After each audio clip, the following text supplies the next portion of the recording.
This graph shows how long it takes for the brain to identify a sequence of letters that appear like a word from a language, but have no actual meaning. The same technology can be used to observe the recognition of a semantic relationship between words and also for grammar. This study seeks to confirm the validity of this observational method in ecologically valid classroom practice and provides valuable insight into the efficacy of teacher pedagogy.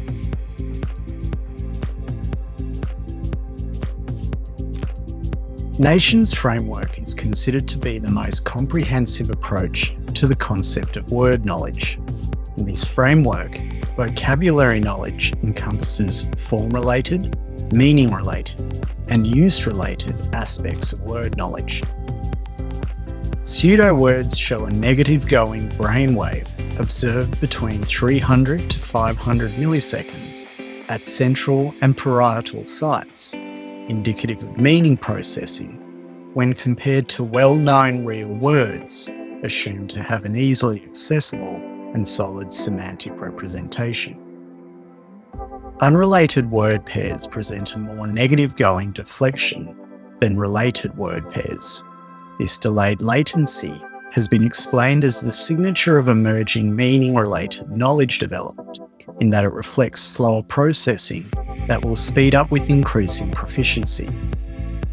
A positive going brainwave, observed between 500 to 900 milliseconds, typically observed at parietal sites, and indicative of grammatical processing, is shown to be sensitive to violations such as phrase structure disruptions, verb argument structure violations, or word category violations. Secondary language pedagogy has often promoted learning through performing communicative classroom activities that reflect real-life usage situations. Under this view, learning is incidental. That is, while attention can be allocated to linguistic forms, the overriding focus is on meaning processing. Yet, vocabulary research has repeatedly shown that intentional learning, with an explicit attentional focus on new lexical items, is a more effective method for learning new vocabulary.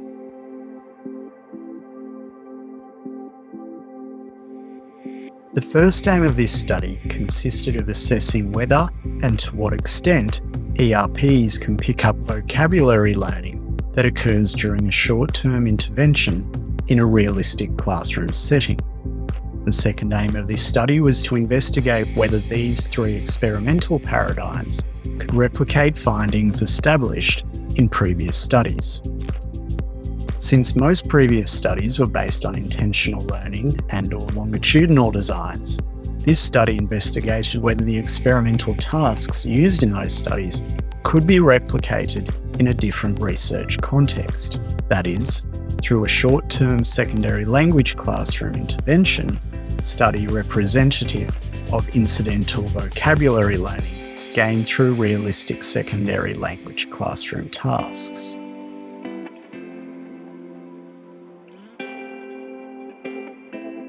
There are two parts of this study that interact with modern teaching methods. Especially with assessment, teachers are trained to value authenticity. In practice, there can feel like pressure to provide only real-life scenarios to students. This study provides a scenario when striving for authenticity may hold learning back, learning new vocabulary. The timing of processing under Nation's framework is a valuable guide for reflection to language teachers and prompts reflective questions. Much credit to all of the sources and authors from which I reported on their work. For further information, please feel free to leave a note in the comments.